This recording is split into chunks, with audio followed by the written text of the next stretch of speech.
Shalom pemirsa CBN Indonesia, senang sekali pada kesempatan kali ini saya bisa berjumpa lagi bersama dengan Anda sekalian di pembahasan buku Menjadi Putra dan Putri Tuhan. Buku ini dituliskan oleh Nyonya Ellen G. White, dan melalui buku ini kita akan belajar bagaimana dengan doa dan bimbingan darinya kita dapat diyakinkan bahwa pada hari yang mulia itu ketika Yesus kembali untuk mengklaim miliknya, bahwa kita akan menunggunya di sana dengan tangan terbuka dan disambut kehadiratnya yang kekal. Nah, melalui buku ini Tuhan ingin agar ketika matahari terbit dan matahari terbenam, kita harus selalu berhubungan dengannya. Sesuai dengan judul besar buku ini, yaitu Bersama Tuhan di Waktu Fajar. Tuhan ingin agar kita tidak putus-putusnya berhubungan dengan Dia, agar setiap permasalahan yang kita hadapi di dalam kehidupan kita bisa kita selesaikan hanya karena bantuan dari Tuhan saja.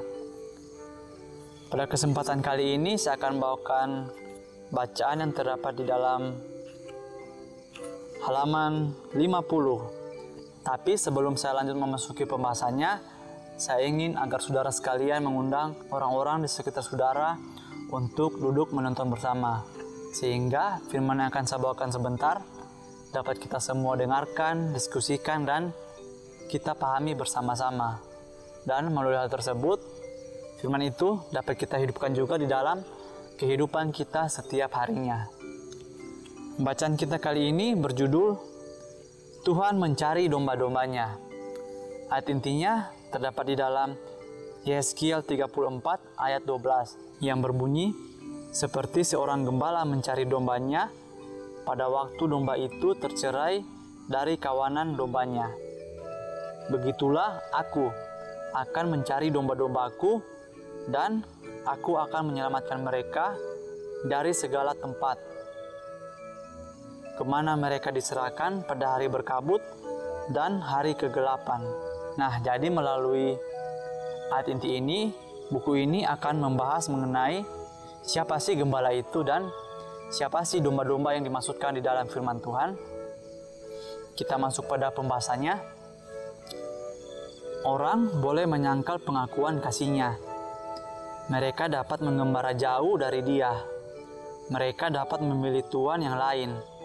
Namun demikian, mereka adalah milik Tuhan, dan Ia rindu hendak memanggil miliknya itu kembali. Dalam perumpamaan itu, sang gembala keluar mencari seekor domba, jumlah angka yang terkecil. Nah, jadi di pembukaan pembahasan kita kali ini, di sini diilustrasikan mengenai gembala dan domba-dombanya. Nah, gembala di sini yaitu adalah Yesus Kristus sendiri, dan domba-dombanya itu adalah kita, para manusia yang telah berdosa.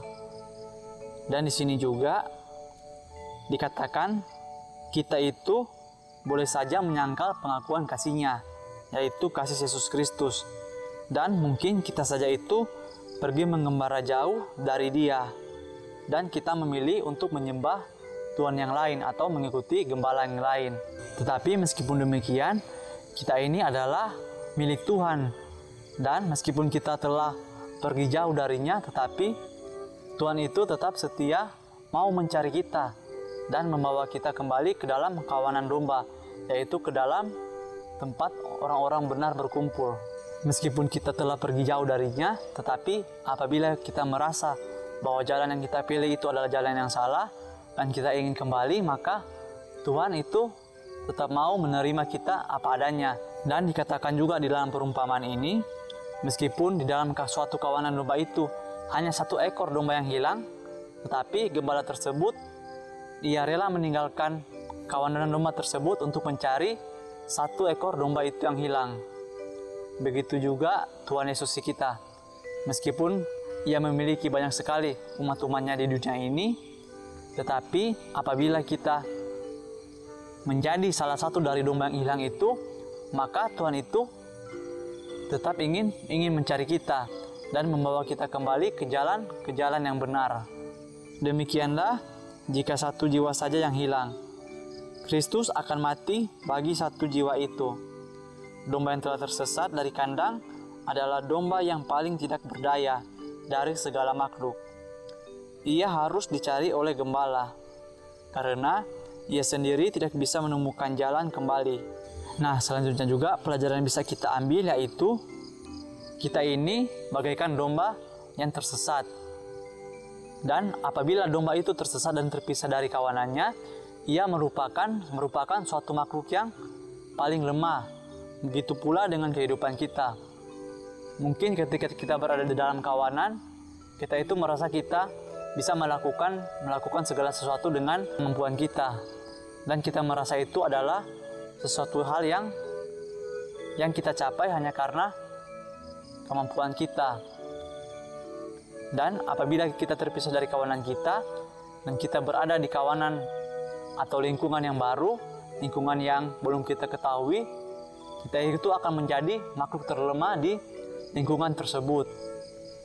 Tetapi di sini juga diajarkan bahwa gembala itu dia mau mencari dombanya yang hilang. Dan begitu juga dengan kehidupan kita. Ketika kita berada di lingkungan yang baru, lingkungan yang berbeda dengan lingkungan kita yang sebelumnya, lingkungan yang baik-baik saja, tapi Tuhan itu akan datang di dalam pikiran kita, dan Tuhan akan memberikan kepada kita hikmat-hikmat yang berasal dari surga, sehingga meskipun kita berada di suatu tempat yang baru, tetapi apabila Tuhan mengirimkan Roh Kudus di dalam kehidupan kita, maka setiap pilihan-pilihan yang kita ambil itu akan menjadi pilihan-pilihan yang baik bagi kehidupan kita dan kehidupan orang-orang di sekitar kita. Demikianlah dengan jiwa yang telah mengembara jauh dari Tuhan. Dia tidak berdaya sama sekali seperti domba yang terhilang, dan kecuali kasih Tuhan datang untuk melepaskannya, dia tidak pernah bisa menemukan jalan kembali kepada Tuhan. Nah, begitu pula dengan kehidupan kita. Apabila kita telah jauh dari perintah Tuhan dan kita hanya menginginkan kehidupan yang sesuai dengan hikmat dan pengetahuan kita, mungkin kehidupan kita itu kita rasa kehidupan yang menyenangkan. Tetapi tanpa kita sadari, kehidupan kita itu telah jauh dari apa yang Tuhan perintahkan untuk kita lakukan dan kita praktekkan di dalam kehidupan kita. Tetapi meskipun demikian, Tuhan itu adalah satu contoh gembala yang begitu sempurna. Karena meskipun kita telah jauh darinya, tetapi apabila kita menyadari bahwa tindakan yang kita lakukan selama ini adalah tindakan yang hanya berdasarkan kemauan kita sendiri, Tuhan itu akan datang untuk menjemput domba yang hilang, yaitu untuk menjemput kita, umat-umatnya yang telah tersesat jauh dari ajaran Tuhan.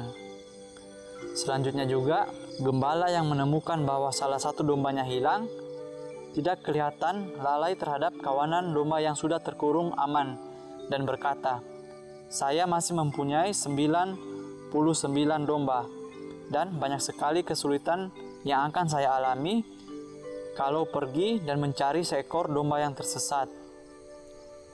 Nah, indah sekali kan di sini firman Tuhan. Di sini juga diibaratkan seorang gembala mempunyai 100 ekor domba.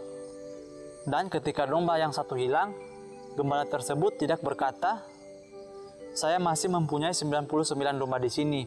Jadi biarkan saja satu domba itu hilang, dan bila tiba saatnya maka domba itu akan kembali ke kawanan tersebut."